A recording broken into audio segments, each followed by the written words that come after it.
officially live on Facebook. It is season 5 of the B2B Community Builder Show. And I'm your host and chief executive connector, Pablo Gonzalez. Today, we've got a guy whose game I have been admiring from afar for a minute. Actually, talking about bringing him on board and officially working together. But he's got this really funky style on LinkedIn. And he's got this way to talk about marketing that has to do about relationships and building relationships. And he's built this really loyal following of 20,000 plus on LinkedIn. And I know it hasn't just been like automated bots and all this crap that is bothering people. He's doing out there, raising value, creating great content, educating people, bringing, evangelizing his category and what he does and making deep, authentic connections. He's got this like kind of like punk rocky style that I really respect. And they call him the LinkedIn Gary, the Serbian Gary V, Nemanja Zivkovic. Welcome to the show, my friend. How you doing? Hey man, I'm not sure if I'm the guy that has been introduced or it's somebody else, but I appreciate that intro. That was, I think, the best intro that I had over the years. I'm doing well. It's actually pretty late, around 10:30 p.m. in Serbia. So have my coffee, have the juice on the other side, and I'm pumped to talk about all those things that you wanted to talk about.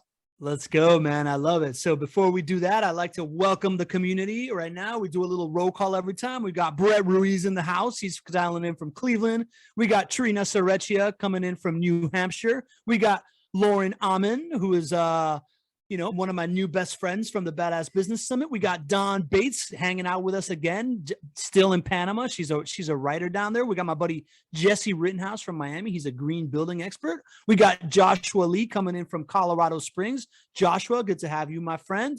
Who else we got in the house? Oh, we got Susan Taylor King. Suzanne, I gave you a shout out today on the podcast. I read your review on my podcast on my intro. Check it out. It's the Trade Show podcast. Anybody else that's checking in, let me know. Pop into the chat. I want you making friends with each other. If you want to be part of the conversation, just raise your hand and we can do that too. You can. Ice Artie's back. Ice, man, good to have you back. You can pick Nemanja's brain directly from where you're at all the way to Serbia. Nemanja, I like to kick off these conversations talking about, what are we talking about at hand, right? Like this idea of having an audience on LinkedIn specifically. Why is that valuable, man? What is that doing for your life and your business right now? I mean, look, we're in B2B, and I think LinkedIn is a platform where B2B will be from now to 10 years in the future. I think that won't change. Maybe we'll add a few more platforms, but LinkedIn will remain the platform. And I think what drew me into the LinkedIn, I think it has driven other people as well, not the ones who were there just for the CV. I think that was something different, but just the mission of the LinkedIn. These days, people are asking me like, how should I behave on LinkedIn? What should I base my strategy on? And it's like connecting professionals and helping them be better. That's basically the LinkedIn strategy. And I think this is the only thing that we need, to take from this and build upon it. And also one other thing that, if you go now to Google and LinkedIn and Google LinkedIn mission statement, you will see that. And also you will see that it says the tagline, connect to opportunity.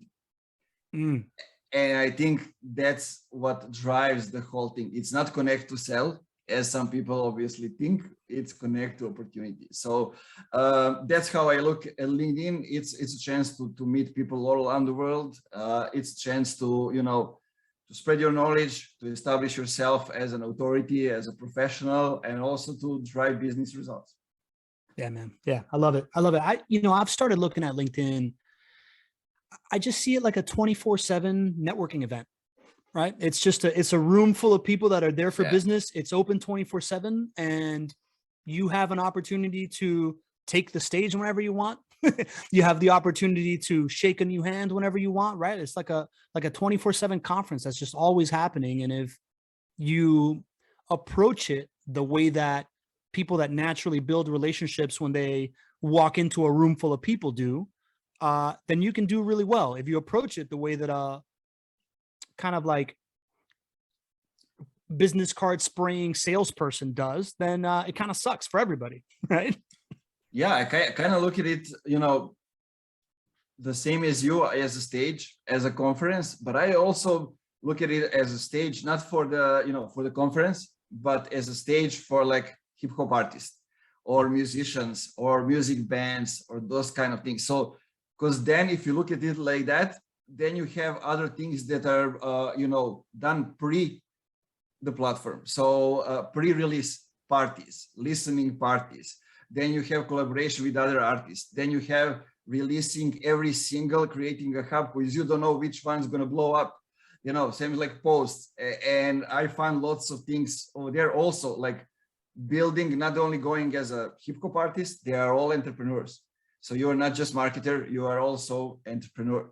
Mm-hmm. And I like to look at lots of similarities over there, look from other industries. And that's how I approach it. Because like my vision of the B2B marketing is like bringing in B2C, but in a way that, B2B marketers can be the superstars. I mean, sneakers deal, I mean, influencers in a way that is going, on a whole different level. I like it, man. I got Gary V K-Swiss shoes, like I'm on board with this thing. All right, man. So I looked at your LinkedIn right before coming on. You're at 21,000 followers, right? And to me, that is a super, super significant audience. When I see you posting stuff, it has insane engagement. How did you get started with this? Like, I know that you were a musician and you were in the B2C world. When did you start taking it seriously? And at what point did it start to like really pay off? Kind of like, tell me the origin story of how you really got serious about LinkedIn.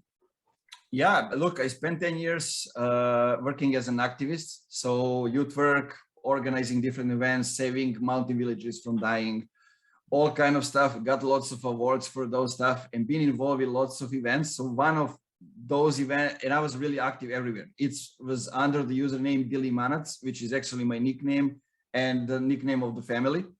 So we were on an event, we were separated into a couple of groups, and each group had a task to kind of does the Google research for the people from other groups.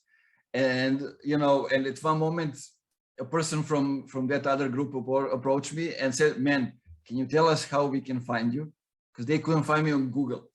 And I had everything under one username. That's how I profile myself. And, I told them just Google Dili Manac. So they Googled it, they found things. And then one thing they didn't find is LinkedIn. So they told me, man, this is something that you need to build up to, kind of lift up your professional, it was CV at the time. Let's not forget that. What year was this, Nemanja? Like around what year was this?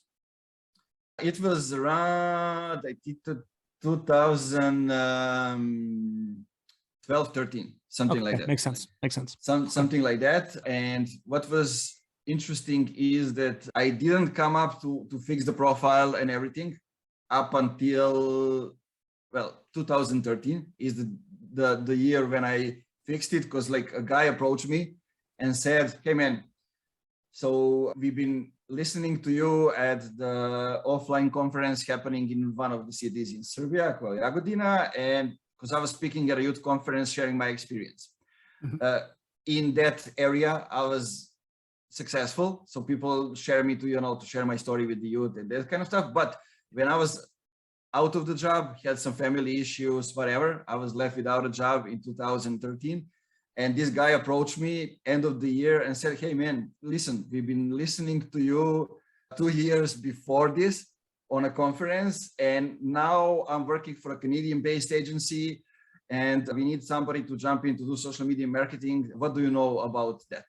And I knew just enough to get started. I had already built a Facebook page to the #1 page in my hometown. I've been doing lots of stuff, promoting events, getting 200 people from 18 countries just by using Facebook groups, those kind of stuff. I didn't even know, to be honest, how much I know. I learned that later, but I didn't know SEO. So I started with adding meaningful comments on great articles where we wanted to position ourselves. That was link building at the time.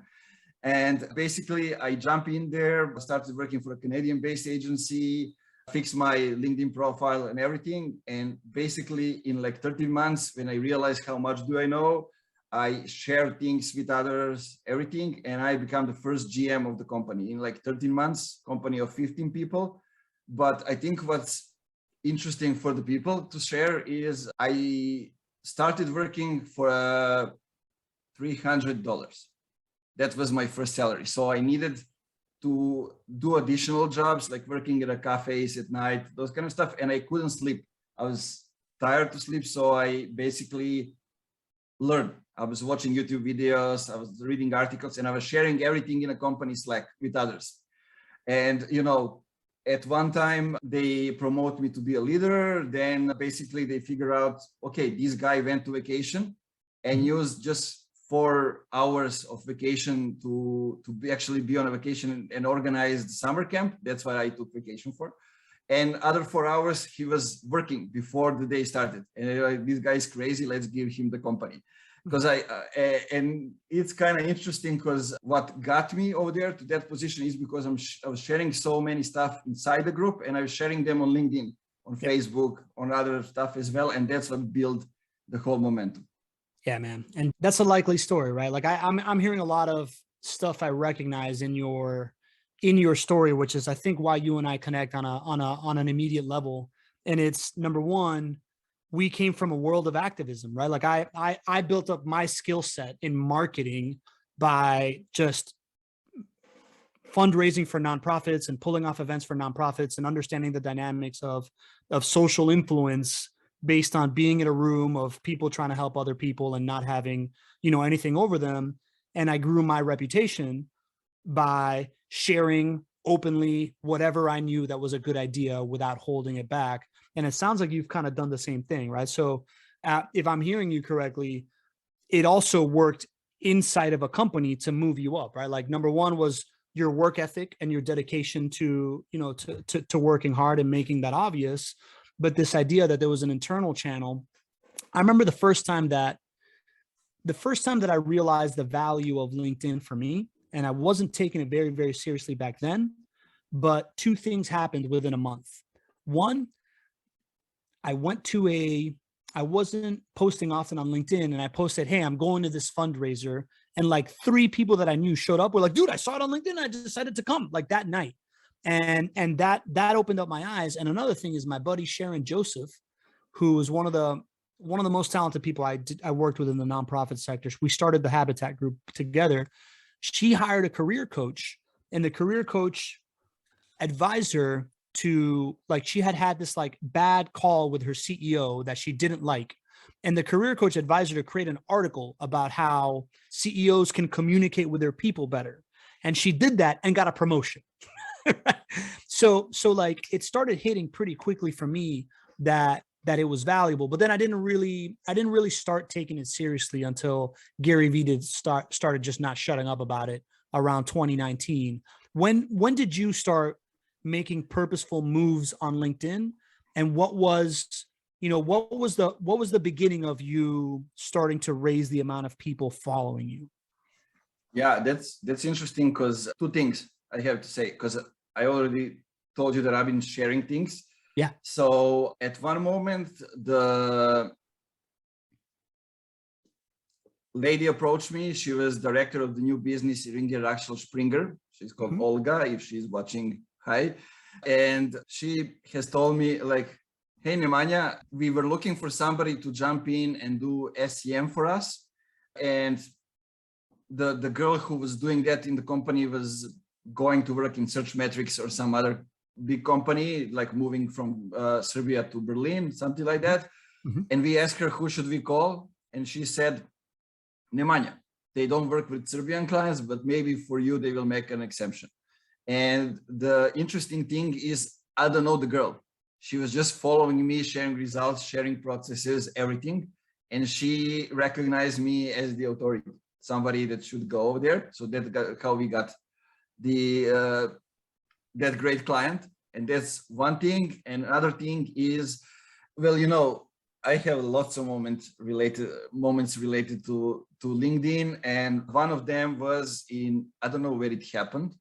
It was 2015, or it was 17, I think 17, when Facebook eliminated the stories from the news feed. And everybody said, what should we do? Damn you, Facebook, whatever it is. I just wrote an article, a checklist actually for the people from the company, from my marketing team, to actually what they need to do on a daily level to become influencers for us, for the agency. Because I figure out, like if this thing is happening and companies are not shown in the feed, then basically, their personal profiles and employees of each company will become the influencers for that company. And that's exactly what happened then with LinkedIn. And basically, over there, we started to work on those kind of things. Also LinkedIn, Facebook, Reddit, Quora, all kind of different stuff, developing communities on all the channels. And to be honest, it was a hard thing to do and to start, because like people back then, a couple of years back, they were like, you want me to actually record the video of 20 seconds to share it to a client to announce the reporting call? No way. Like maybe audio, but video, no way. And look where we are now. Like it's kind of interesting. But those things, and also one thing, my last year back at the UVO, the agency, I took over the sales. So lots of stuff happening on LinkedIn. That was the primary channel. And back at the time we had this tool. I don't know what is the name, but it was basically behaving as a person. At that time, coming to a profile, staying for 20 seconds, then going away, you type in the search, who you want to reach, and it goes profile by profile. It was so heavy that you could not do anything while it works. So I had to do it at night. And basically when I wake up in the morning, if those people find me interesting, me coming to their profile, they would come to my profile, I would send them a message and, kind of start a relationship. And one thing that helped me a lot over there on LinkedIn and overall, like looking at sales in a different way, is that I didn't manage to close the deals just by talking about business, but Twitter actually helped me over there, because I saw that they are talking about fishing, about MBA, about different stuff, and getting into those conversations with the same people that I met on LinkedIn, that helped me actually move the needle from everything else. Okay, so what I'm hearing from you in this regard is, this was early on an automation that made people, you probably had like an optimized profile, right? Like obviously you built your reputation offline and then it transferred onto LinkedIn, right? Like there is no, that obviously is a prerequisite, right? Like you got to be good to work with.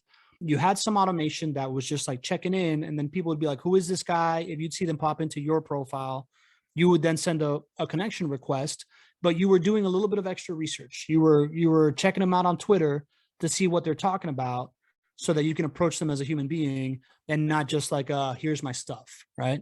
Is that kind of what I'm hearing? Yeah. I mean, LinkedIn is just, I look at it just as a platform, and right now it has the biggest reach. So that was an obvious choice to go over there. And what's interesting, I've been posting in Serbian back in those days. I didn't post in English, even though I've been reaching out to people based in Canada or US, because that's where the clients were. And, it was interesting because I was sharing results, same as I'm doing now. So I did a screenshot. All of my clients were number one on Google search listing, Google map listing. I was explaining the process and everything. And I realized how people are moving through the whole sales process, buyer's journey and everything, because I was the GM and I was managing the biggest clients. Nobody was above me. They were only the owners. So I needed to set up my goals myself. And I'm crazy, so I don't recommend this to that many people. But I gave myself a goal to have at least, 5 new people coming to the website every day. So I come up with a strategy and do specific things, do an article, come up with different stuff. And then I say, okay, what's happening? People keep coming, then it stops. So I figure out like what works, how well it works, those kind of stuff. And then back in the days, LinkedIn groups were the thing. I could share one article to 70 groups with just one click on share button. I realize, that it's a spam and why they, no, we don't have that option anymore. But the real engagement was in the groups. And what was interesting is I wanted to teach people from the company, employees, how they can create the engagement to their own posts. And, they weren't many doing it. So they told me one day, like, if you're that smart, show to us, write an article, promote it, and, get the engagement in the groups. So that's exactly what I've done. I created an article called 60 tips to grow, I don't know, company, something like that. I don't know, but it was LinkedIn, Twitter, Instagram, Pinterest at that time, advices for each platform. And I shared it. It got like, back in the days, that was a huge engagement. So like 150 likes and around 200 comments, shares, and that reflected also on the website. I think like 40 something thousand people actually have read the article on the website. Yeah. And they say, okay, you actually know what you're talking about and how you're doing it. So, that's important also. It's not just posting and making people do something. It's like, can you actually do it? Yeah, that makes sense. Listen, I'm hearing throughout your story, even in the stuff that you share, you're sharing what works, you're sharing successes. When people are questioning you, you're building it out in the open, right? Like you're showing, all right, look, this is how you do it, boom. And then you prove case, right? So the idea that you are essentially just sharing what you are doing and what you are succeeding with sounds like the key to your success. And then it also sounds like you also tapped into some opportunities during, specific moments of growth, or there was different loopholes that you could have and you were looking out for those. So Suzanne Taylor King has one of the first question of the day. Suzanne, happy to have you in the Q&A box here. She's saying that she has 8,000 followers on LinkedIn.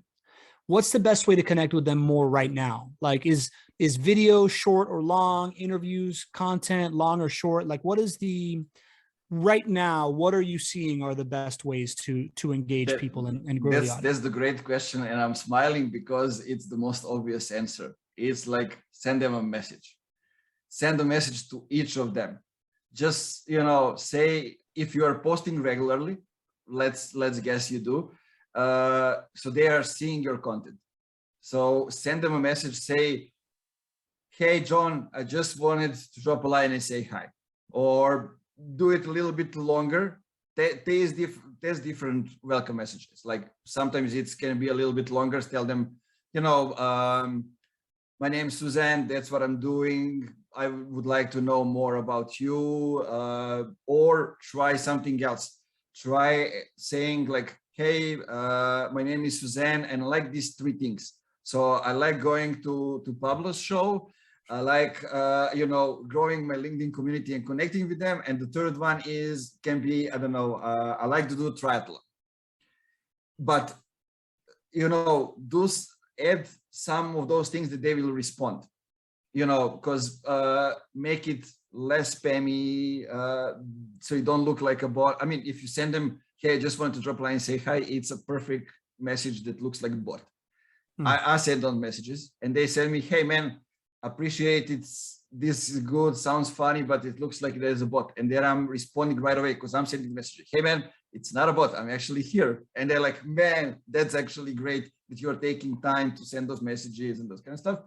And by doing that, by sending each of them a message, your content will be more visible in the feed because you are having interactions with them. Then your content will start showing in the feed if it's not already.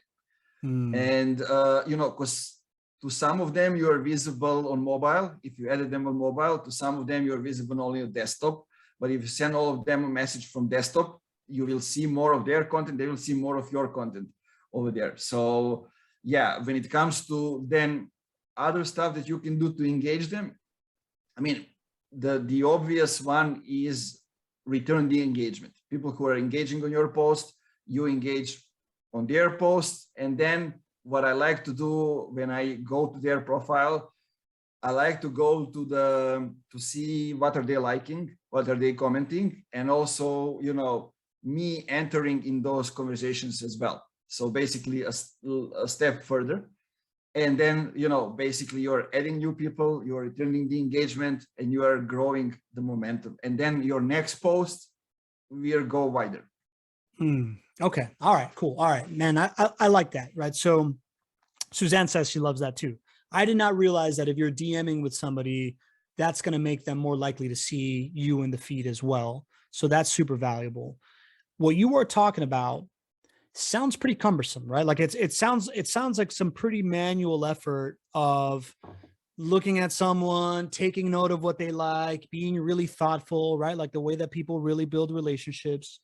Do you have a system or kind of like a procedure that you follow, or a way to like organize who you're going to engage with and kind of like keeping them top of mind for you in any way that makes it a little bit easier for you to show up so genuinely? Yeah, let's do a step back and say, before we start the LinkedIn game and actually those kind of stuff, I like to do the narrative of my own. So it doesn't need to be, the company narrative. Let's just look at ourselves as part of some organization or of ours. But, why I'm doing this, what can I teach? What can I influence? Who do I want to reach? What do I want to do? Because there are different goals. Like somebody wants to change the career, somebody wants to build up the company, and somebody just wants a bigger role in the existing company. So when you figure that out, lots of people are running away from that conversation. We call it today popular psychology, right? But I figure out that those are difficult questions that lots of people have never asked themselves. And, when you know those answers, it's actually easy to come up, okay, so this is what I want to do. These are some stuff that I can talk about. Let me create the folders, content batches that are filled with things that I can talk about. So let's say I'm posting 3 times a week. One is about that thing. I have the full folder of things that I can talk about related to that. Then the second, then the third one. And then that's the content. That's where you start. I like to start with the personal things. So get more closer to the people from that perspective, and then just hammering over the pain points. Those are kind of the 2 things, and we need to have the perfect balance between the 2, not to get too personal, not to get too just business related. Sometimes you can do that just by talking about business, but just posting some picture that is not business related and explaining it in that way. I'm saying that because I had questions before of people like, what can I do? I don't want to get personal. Well, you don't need to, but sometimes there are things that you can post. It doesn't need to be yourself. So that's one thing. The other thing is, who are we connecting with? Because there are some people. Before we go there, Nemanja, did I hear you correctly? So you start off thinking about, we call them content lanes, right? Like content pillars, the things that we want to be talking about. You start off kind of identifying these like subjects in a general version of what you want to be talking about. Some of it is personal, some of it is business, some of it is pain points. And it sounds like you have either like a notes app on your phone, or an Evernote, or like a Google Doc that you are cataloging this stuff. So when you come out of the shower and you just thought of something, you just pop it in there, and then you're able to revisit it when it's time to like post on LinkedIn. Is that how you're organizing it, by subjects? Yeah. And, no brainer is just talking about the things that you do daily. Sure. That's also another one. That's, I think, how most of us that are posting out that much content over there. I think I had like posting 4 times a day at one moment, like for 2 months, something like that, just to try things out. But, when you are that much into creating content, into those kind of stuff, it gets easier because you have always in your mind that you need to post. And basically what I didn't say is that you add that narrative that you came up with on your profile. So it's in the headline, it's in about section, you showcase some of the things in the feature section, then you basically share your story in the previous position working experience. I think that's actually a good one, because like you can tell a story about how you ended up in each company instead of just adding the bullets. I'm saying this because there are lots of people that just appear on LinkedIn. They don't have the previous position and they say, I'm the expert. Well, I would like to know how you became one. You know, it creates the trust. So that's one thing. Yeah, I was just gonna say that's really interesting, man. Because my friend Kim, who's on this call, Kim Bach, she's like in a transitionary period, and she is she's the top HR exec for like a big fintech company, and she is now looking for new opportunities. She sent me her resume, and I was like, man, these bullet points, like rewrite this. And she just sent me a different version of it, and it's literally a narrative from position to position. It's like an ongoing story of what she did here, then what she did there, but like in storytelling form. And I never thought of it as you can do that on your LinkedIn, right? Like in your job experiences, it doesn't have to be like, I accomplished this, I accomplished that. It can be, I entered this company as this person and I left that person because I realized this, right? Like it can be a narrative story form. That sounds really, really cool. I've never heard anybody say that, man. That's really interesting. Yeah, that's exactly that. And look, like it's the same thing that Andy Raskin is doing with the companies. Yeah. I'm doing the same thing. Like Chris Walker is a perfect example of implementation of all of it. Yeah. Like talking about people on LinkedIn that were over there. He took the narrative, put himself in the front seat, and just kept building on it. Yeah. All right. So you were about to get into who you connect with strategy, right? So that is like, this is the things we talk about, right? And you want to get clear on that. I'm reading Dave Gerhardt's Founder Brand book right now. You're kind of, like he talks about figure out your story and figure out what you're going to talk about and how you're going to relate it to your market and how it fits to your problem. Now let's talk about how you choose, like, what is your connection strategy? Is it anybody that will connect with you? Are you like dream 100ing a list? Kind of how do you approach that part? Yeah. Like the mistake most people make is thinking that their ICP is the same as in general and on LinkedIn. Those are different things. Because if they think about it the same way, they go to LinkedIn, they go to search, and they type in, I don't know, CFOs of those in those companies, or CMOs, or other positions. I don't know what they're looking for, but 90% of those people will never see your connection request, and you will never get to messaging them. And you need to have that figured out. And when you think from that perspective, then it is okay. I won't be able to activate people. I can try with my content. So maybe I'm that good at creating content, so I will activate people that are not active. But very soon all of us realize that we are actually not that good. Maybe one piece of content is good, but not everyone that will activate people. So what we need to do is we actually need to come up with, or at least that's how we do it, come up with 5 to 10 people that we can call, I don't know, subject matter expert or influencers or whatever, that are going after the same target group or are your target group.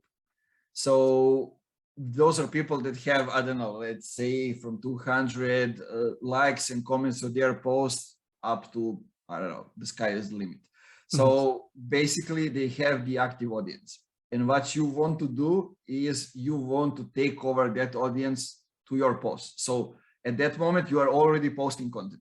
So you are already posting good content. And what you want to do is you get people who are already active on the same type of posts to just come to your post and, look at it. That's it. They will give you the feedback if it's good or bad or whatever it is. You do that by connecting with people that liked and comment on the post. You do that by being the first one that does the meaningful comment on their post. So a long form, not just great man, whatever it is, just give insights, give your perspective. Then you go to the next level. If you see a comment blow up, you know that you need to get deeper into the topic. So you add that to your post. And basically that's how you actually steal the audience from those people to your content. And what's happening also is that I told you that there are two kind of people. So first one is your target group, and the second one is those that are going after the same target group. So basically your peers. Mhm. And they will notice you as well. And they will start, you know, if they find value in your content, they will start recommending you to the potential clients. You know, hey, Nemanja is expert in that. I'm expert in ABM. Nemanja is expert in content distribution, for example. Yeah. You know, like those kind of things. And then you keep going. But what you need to do and what we do related to what we said before, I'm just gonna add now to that, is what do we do with the people that we are adding? New connections. Okay. Yeah. So well, before we go to add in the connection, so if I'm hearing you correctly, you're basically picking out, like for me, I would be like Chris Walker and Christopher Lockhead are the two guys that I most echo with the stuff that they put out. You're living in their comment section, commenting on their posts. If somebody else comments, you're commenting on that, right? And like you're adding value in those comment sections, and that will naturally, and then when you're posting your own posts, you're speaking about things that are tangential to the things that they're talking about in the comment section. Is that kind of what I'm hearing? Yeah. Okay, cool. I mean, I'm giving my perspective. Yeah, on those things. Yeah. And what's interesting is that that don't need to be a lot of people. You know, those are just people that are going in the same direction as you are, and possibly I said 10, but in reality it's maybe 5 or 4, something like that. I don't know. For me, it was Jake Dunlop and it was Dave Gerhardt as well. Let's say like 4 people outside of those that you mentioned. Christopher wasn't in the story back then. Yeah, correct. So, he's come up quick, man. yeah. I mean, I knew him from Twitter, from other stuff. But, yeah. But yeah, and I actually heard about him when he was on Dave Gerhardt's podcast. Me too. One of those, for example. Me too. But to get to that, so you are connecting with people, and what I want to do, I want to give them time to consume the content. So I give them 2 weeks to a month to consume the content. I don't send them any messages. Even sometimes, you know, I respond when they approach me first and send me the message. Okay. But I usually don't even look at those things. I keep doing what I'm doing, adding people and, you know, commenting, engaging. But when they send them a message, I can do just say hi or whatever it is. I can go with a different approach. I try different things. But they will give me the feedback on my content when I approach them. 90% of them, if it's a good content, will tell me, you know, they've been following for a while, they've been listening to the podcast, they like the content, or I mean, if it's shitty, somebody's going to tell you that it's shitty, right? So you get the free feedback for your content, and you get into the conversations that can take you to, you know, to work with some of those people. I mean, I had the situation when I said, hey, I just wanted to drop a line and say hi. And like, I got, hey, when can we talk? We need a new vendor. And I'm like, that happened too fast, you know? So I asked the lady how, you know, what was in her head. I said, look, what you said was great. We are on the call, but tell me, how did you get that fast to that decision? And she told me, okay, we really needed a vendor. So we changed our VP of marketing. So we needed somebody to jump in, and we were looking for an agency. And somewhere in that period, you added me. So when you send me a message, I went over your profile. I checked who is who are you connected with, who are our mutual connections, what's your experience, and then I check who is reacting to your posts. And those are the people that I really respect. And I was like, okay, that's enough for me. Cool. Interesting, man. All right. So you're being very cerebral in your entire thread. And I'm going to get into some tactic questions. We got some great questions from the audience right now.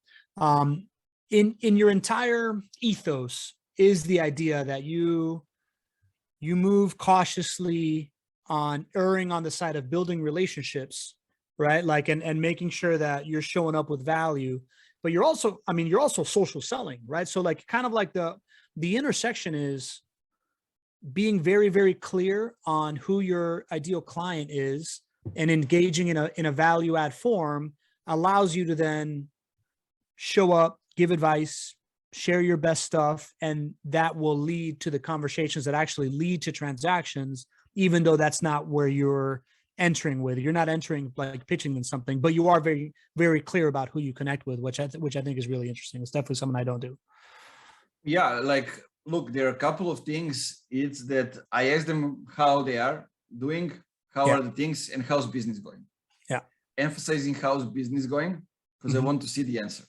Yeah. You know, nobody will ever say it's going bad. 1 out of 100 people will say that. That's kind of interesting how we all look at us as successful. But I respect those that say, man, it sucks, or it's a month that was bad, or something like that. But you know, there I get a chance to respond with how my business is going, because I will be asked about that question. Yeah. So I can get into some things, and then, you know, they'll say, oh, that's doing well. What are you doing differently? You know, getting into those conversations. So in that way, if we can call that social selling, then yes. But usually what I do, I like to connect with everybody, because I don't know who will be on which position in like a month or 2 or 3 or a year. Yeah. You know, like lots of people from my background from the NGO and other organizations are now in marketing. Now my peers are running the companies. You know, so there are lots of people over there that are changing. The whole industry is crazy. Yeah. So it's okay. I mean, I need to have some kind of balance. So I skip like people, I don't know. I don't want to offend anybody, but like Pakistan, maybe sometimes India, those kind of people, because you know, I mean, they have a bad reputation. The countries that lend themselves to click farms, right? Like stuff like that. Yeah, right? I mean, I had a great friend from India, Yag. So that's also. But what I want to add, what can emphasize all of those things that we just mentioned, is that, you know, if you can have a group, either with those 5 or 10 people that are influencers, I mean, inside the LinkedIn inbox, gather them all around inside the group and talk every day with them. You know, just for sharing thoughts, sharing experiences, sometimes sharing posts on which you want them to react, those kind of things. Not you know, pod group, but something else. Like a group chat like you would have with your buddies on WhatsApp. I did that with Kaleem and Joe Hader and Paul from like Peak Community. I was just like, guys, let's just be in contact more often, right? Like it just makes sense to build relationships, right? Yeah, I did that. Actually, Yag connected lots of people that are now, we call them big shots on LinkedIn. So it was Nick Bennett. It was Tara Horsemeyer from it was in Gravy. It was me, Zineb, I don't know, Juliana Jackson. Lots of people were over there that then blew up on LinkedIn. Smart. I mean, it was Yag's idea, not mine, but I'm just sharing what you can do. You know? So, no, I think it's great, man. I think it's great. People don't talk about that often, man. Like that's a really good tip, right? The idea that if you see people all taking kind of similar actions, they're all trying to move up in their career, which for us early on was people that work with NGOs and nonprofits tend to move up in their career because they're passionate and they're hustlers, right? So after a while, it matures to leading their companies once they leave that space. Same thing on LinkedIn. If you see somebody that's out there posting content, they're taking action, and you can befriend them and then just start like a group chat of 3 or 4 other people like that. You know, only one person has to get to that, like, you know, take off, and they're bringing everybody with them, which I think is a really intelligent thing, man. I want to get into some of the, we got a bunch of questions, man. This is great. Let's go. Cool. First, shout out to Don Bates. She says, as a woman, I always check mutual connections, their network balance of male and female, and their latest activities to make sure they're commenting on posts made by both men and women and what kind of comments they are. I think that's an interesting clarification that, you know, as guys, we may or may not think about that stuff. Okay. So Jesse Rittenhouse has a question. when does it make sense to post as a company page in LinkedIn versus posting from your own personal profile? You've done a pretty good job of building your company brand. How do you approach that? I don't know if I have, but I'm starting right now.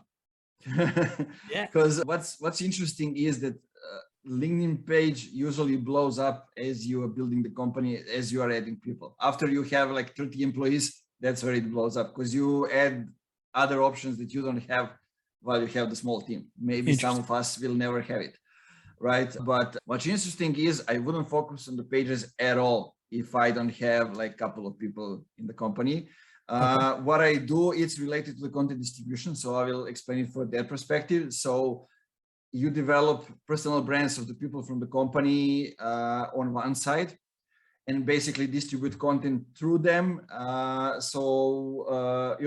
You can get people in different stages of the buyer journey. But from the company perspective, what you can do is you can create content with your target customers. So you can get them to a podcast, and you can basically share content, tag them, so their company sees those things and that kind of stuff, and basically create content with other people. That's, I think, the main thing for that. Chili Piper did that great with the campaigns with, I don't know, top 100 marketers or something like that, when they basically engage marketers on the page in the polls. What they are doing, they took my idea. I wanted to do that for Funky Marketing Top Voices. So now I'm doing the same, only for ex-Yugoslavia and people who talk in Serbo-Croatian. Explain this strategy, Nemanja, because this is one of your smartest strategies, right? Like the idea of creating a contest and bestowing people with an award. Tell them about that. Yeah, let's do it. So the first year when I started Funky Marketing, basically we were looking at LinkedIn top voices, and they were all shit. So I told you that I had like 10, 15 people inside the LinkedIn inbox group. So we knew who is actually the influencer and top voice. So I said inside the company with Ivan, Martin, Linda, and other people, so we're going to create our own list. I told everybody to come up with 10 names. So we basically merged them and came up with, I don't know, it was like 15 or 20 people on the list that we consider as Funky Marketing Top Voices. And what we have done is basically we did a short interview with them. We written one. We hosted them on the Funky Marketing show. This is when I started the show, actually, by doing these interviews. And then we had quotes, we had text posts, we had short videos, we had long form videos. We started a podcast, we started a YouTube channel, so also the audio. And we even created a couple of articles related to that for the website, and it's actually blew up. So people started to talk about Funky Marketing as a brand at that time. And it happened like we didn't exist for a year at that time. We started in January and it was in December. Yeah. So, basically that's what you can do. You can gather around people and just start conversations with them, and then how you distribute. Yeah. So Jesse's the head of marketing for like a green building company in Miami, right? So like, Jesse, if you're going to execute that strategy and you're trying to grow the Spinnaker LinkedIn, you can go out there and think of you guys do this already with USGBC Green Building Awards, but if you can think of like up and coming green building developers, and then go out and execute on 6 different interviews of why you're adding green building, why you're building green and what you're thinking about it. And then run a contest on LinkedIn saying, hey, who's going to vote on the top, Spinnaker's top green building developer in South Florida now. And you do that same exact framework. You interview a bunch of them. Then you're able to take the micro content. You're able to write some articles about them, some short form posts, and tagging all of them. They're going to start sharing them and start looking for engagement for people that are going to vote on it. And that would grow the LinkedIn Spinnaker brand. So I just want to contextualize it just because I happen to know Jesse very well. Yeah, like look, that voting is something that didn't exist at the time. Yeah. At the time, polls weren't a thing. They added them later. So right now, like if you don't need to come up with a list basic or criteria, you can just say nominate people, they nominate them, and you put them in the polls and let people vote, let those people invite other people to vote, and you are here just to regulate it, and your page is growing. Yep. That's it, basically.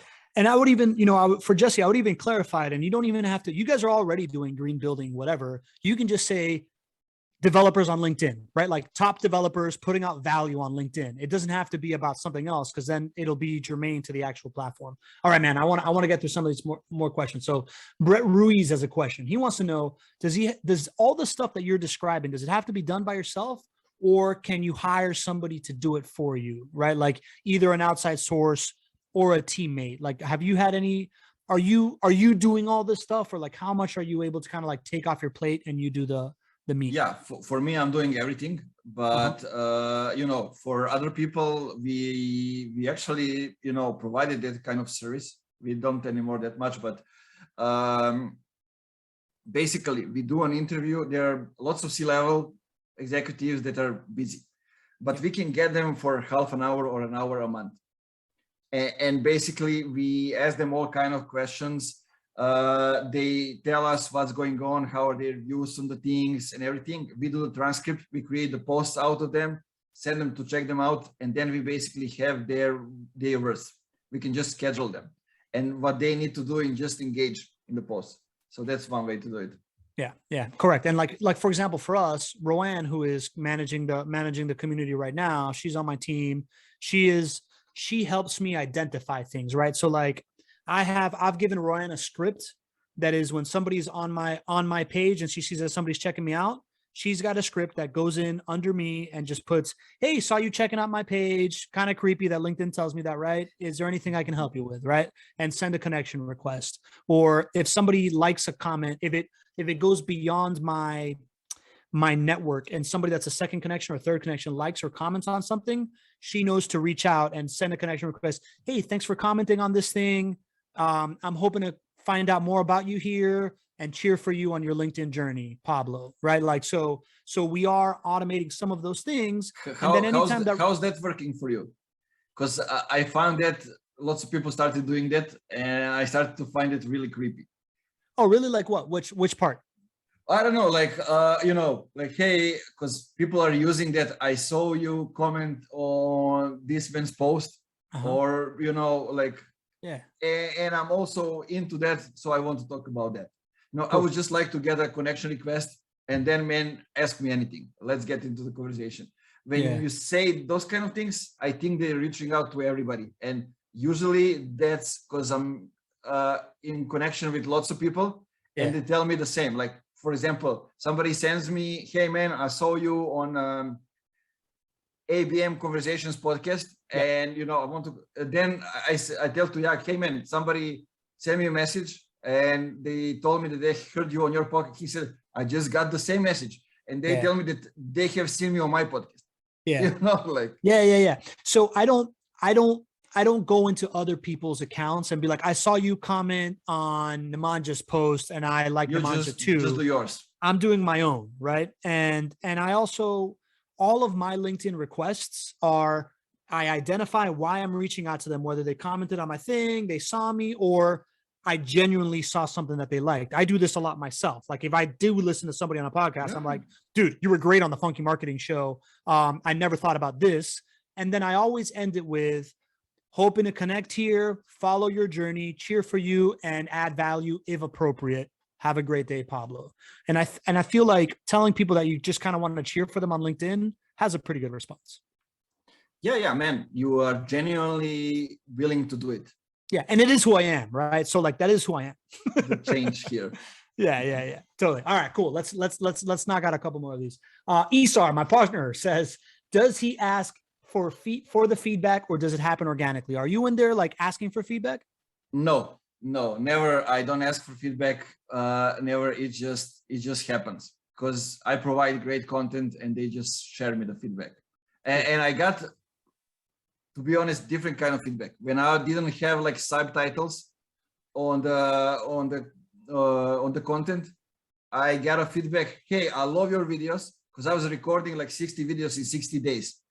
At one moment in 2 months, and I listen a lots of your videos, but sometimes I'm in a bus, I'm on work, I'm feeding my baby, or something else, and I cannot listen to it, so I need to read it. Please add the subtitles, like for example. Yeah. Yeah. How do you, so that makes a lot of sense, right? Like to me, that's a no-brainer of just like, I want to engage more. Please help me do that. Is there any feedback that you're just like, yeah, whatever, dude, you're just kind of like telling me something that doesn't really help me here? Like, or do you take how do you rank feedback? Like, it all depends. Most of the feedback that I get is positive, so I cannot do much about it, to be honest. Yeah, that's great. I mean, I just say thank you. I really appreciate it. And basically, what I do now, this maybe is good. I willing to jump on a call with anybody, basically with anybody if they need help, because I genuinely mean that, just like you genuinely mean it when you send the message, right? Because when I write to somebody that let me know if I can help you, I'm willing to jump on a call, and they send me a message right away, I'm willing to jump on a call, maybe not right away, but that day, just to have a half an hour conversation with somebody to really help them. It helps, as you previously established, that you're a work ethic beast, right? Like you work a lot, right? Okay, so I was just kidding, man. But yeah. No. I mean, look, I'm not going to be long. I love what I'm doing. Yeah, it's true. And basically, it doesn't feel like work for me to talk about all this stuff, because that's where I found also the content for the post, for everything. Like, I got into B2B by talking with around 200 people that share their insights with me, and realize there's a gap in B2B. That's how I got into B2B. I didn't know that I'm going to go in that way. Yeah. So that happened by sending DM to each of my connections. Makes sense, man. Listen, there's a lot to be, there's a lot of energy that happens when you are in integrity with what you do, and that you love what you do, and you really like helping people, man. So that makes a lot of perfect sense. Dawn is dropping bombs in the chat. She's saying she privately thanks people for reacting and commenting positively to one of my comments, and letting people know that I liked what I like about their profile, and invite them to connect if I like a lot of their activity. She also puts that she finds people respond better to voice notes as you get to know the real person rather than a bot or generic message. Do you do that? Do you ever send like voice notes or like video notes in the I send like 2 of them ever, but I got some of them. I don't get that many of them as well, so I think that might work. I also have the integration with drift video, but I don't record it for some reason, because I don't sell that much. Probably that's the thing, because but if I did, I would use it. Sometimes, I mean, I started like 2 months before creating audio messages, because I'm either riding my bicycle or walking through the city and I want to respond to somebody. Especially, I respond in audio when I get the audio. That's kind of I respond in audio when I think I'm about to text. I prefer audio and video, right? Like I'm just better at just like opening up my mouth and saying something than like writing something. So like I do it a lot. Like if it's an open-ended thing, or I'm trying to deliver the message with care, I will always go into audio. I'll always be like, oh, hey, listen, man. Like if it's a no, I'm always just like, dude, I would love to. It's not that I'm not meeting with you. It's just that I have this and this and whatever. But like, I do find that audio and video helps a lot, man. So Don's got a couple questions here. She puts, just a second, just a second, because I saw something and it will go away. I saw Isar mentioned that, I would ask them what topics they are interested in. If somebody when he gets comment, feedback, this kind of thing, like use polls for that. It's still good. Like give them different topics that are related to the content that you already have, bigger pieces, based on their answers. Just use that as an excuse to send them a message. Hey man, I have this content for you. I saw you voted this. Here's, a piece of content that I think you would like. And that's it. Nobody will say no. They will read it, watch it, whatever it is, and get you the feedback. Okay. So you put up polls, and if somebody answers a certain way, you have a piece of content to send them specifically if they answer a certain way. Is that what you're saying? Yeah. Brilliant. Okay, awesome. All right. So Don has a couple questions here. So as soon as I have commented and it has blown up, are you saying we need to create a post right there and then, deepening the aspects of the comment? I think she's referring to the part of the Yeah, conversation where you're jumping in. I know exactly. Yeah. Okay. That's exactly what I'm saying. Like if you see that people are triggered by the comment and are interested, in some insights that you have shared or something else, or just the topic, that you go and share it, it means it's the hot topic and people would like to react on it. Nice. I love that. She's got another one. She just deleted all of Zuckerberg's platforms and Twitter now and is focused purely on building LinkedIn and email list. Do you agree that developing a newsletter over the articles is the way to go? What do you think about these newsletters versus articles? So I don't see articles at all in the feed. I don't know if you are seeing them. So Not much. I wouldn't focus on this newsletter. I'm also choosing to run away from it because everybody's doing it. Everybody who is creator now has the newsletter. Yeah. So I had it amongst one of the first here in this part of the world, because I don't know, there's a guy from LinkedIn that is managing creators that are sending us the updates, but I don't know, for some reason I choose not to do it because you used to have invitations for them and it's really annoying when you get in notifications and it's like subscribe to that, and no, actually it's like connection request right over there, and like I don't know, I subscribe to a couple of them, but I don't see something that I don't see in the feed anyway. So I don't know. I would focus on building the email list, but not on LinkedIn. Got it. Makes sense. Okay, so she's asking, there's a couple questions on LinkedIn pages. I want to say that on March 14th, we're having Michelle Raymond, who is a LinkedIn page expert, come on the show, right? So there's a bunch on like the LinkedIn page. She's asking if we use freelancers only, we should forget about the page. That sounds like a yeah, right? Like if it's just her, build your personal reputation on LinkedIn, right? Yeah, I don't see why you should waste time on the page. Yeah, that makes sense. Nemanja, let me ask you one thing before I let you go, man. What about communities, dude? How are you, what have you thought about as far as launching your own community? How active are you in other communities? How do you leverage them? How do you think about that? Yeah, that's kind of interesting. I have my own community on Facebook. That's how actually I came up with the name Funky Marketing, because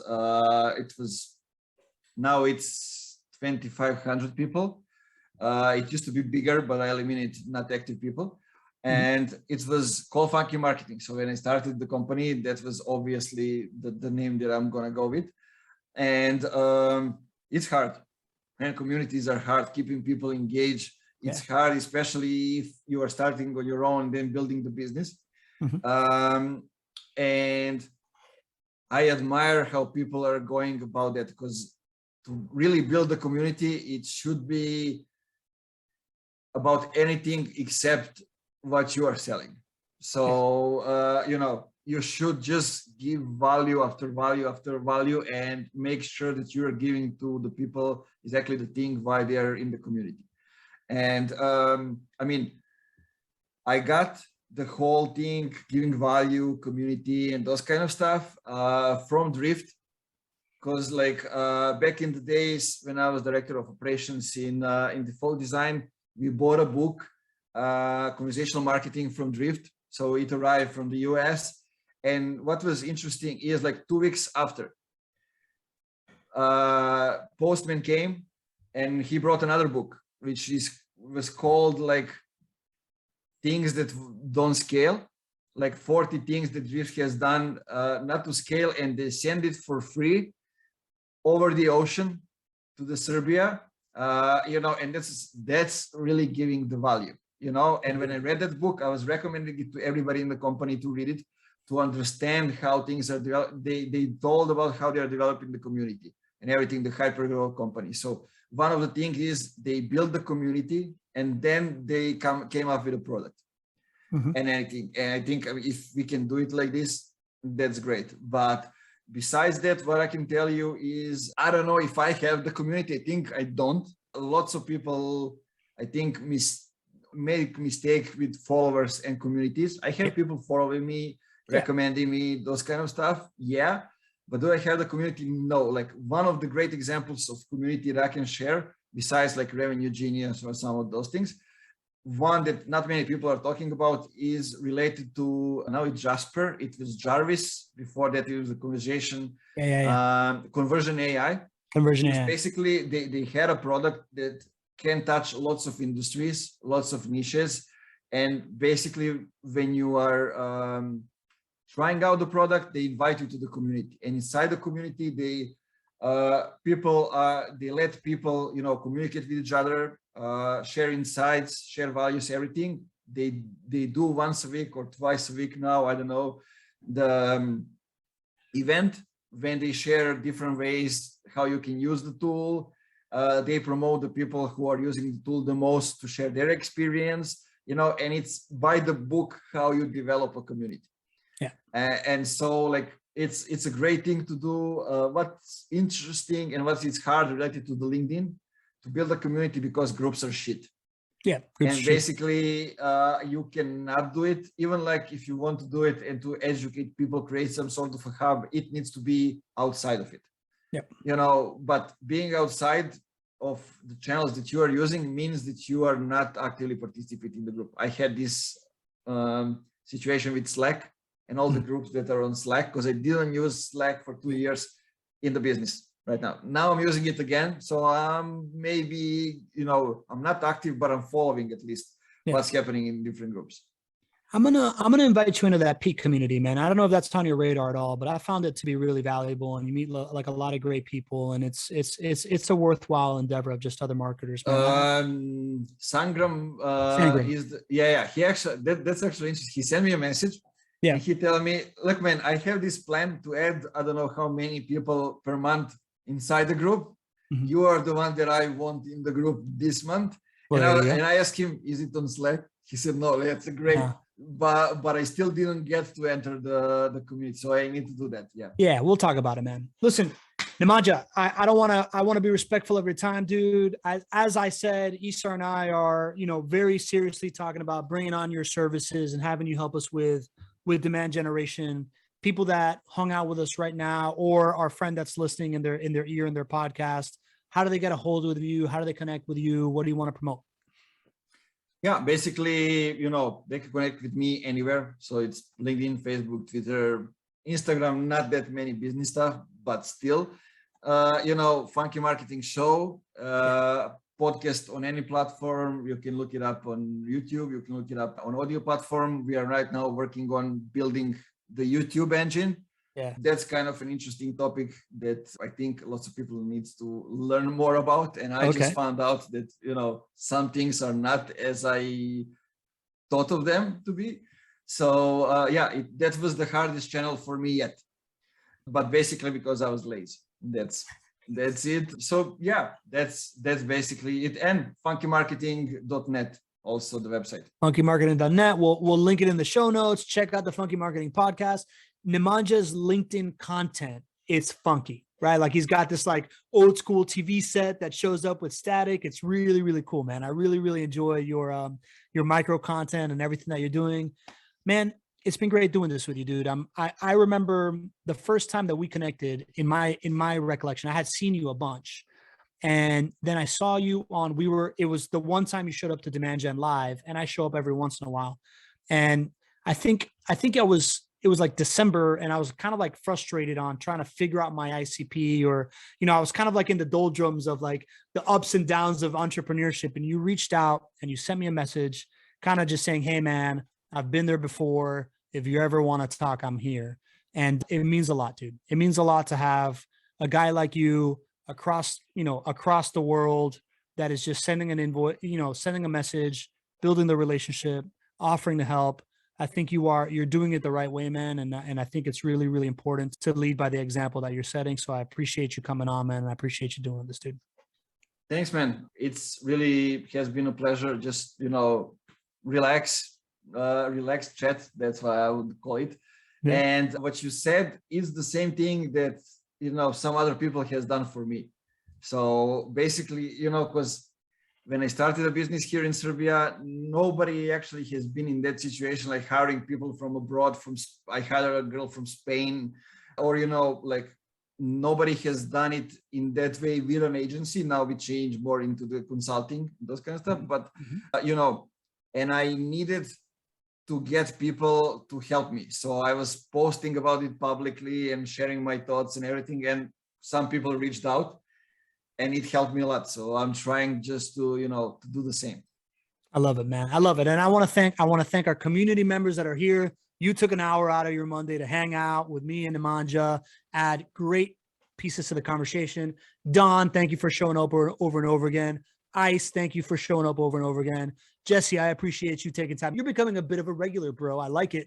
Kim, I love seeing your name in here and having you on board. I hope to see you more often. Lauren, it's great to have you back. Sue, I appreciate you coming this time around. Trina, you've been showing up now for like 3 weeks in a row. You're in the relationship flywheel boot camp. I appreciate how active you've been in all of that. So thank you. And thank you, Ryan, for putting it all together.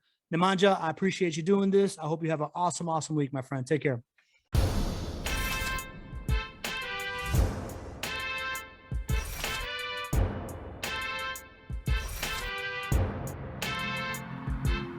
Super.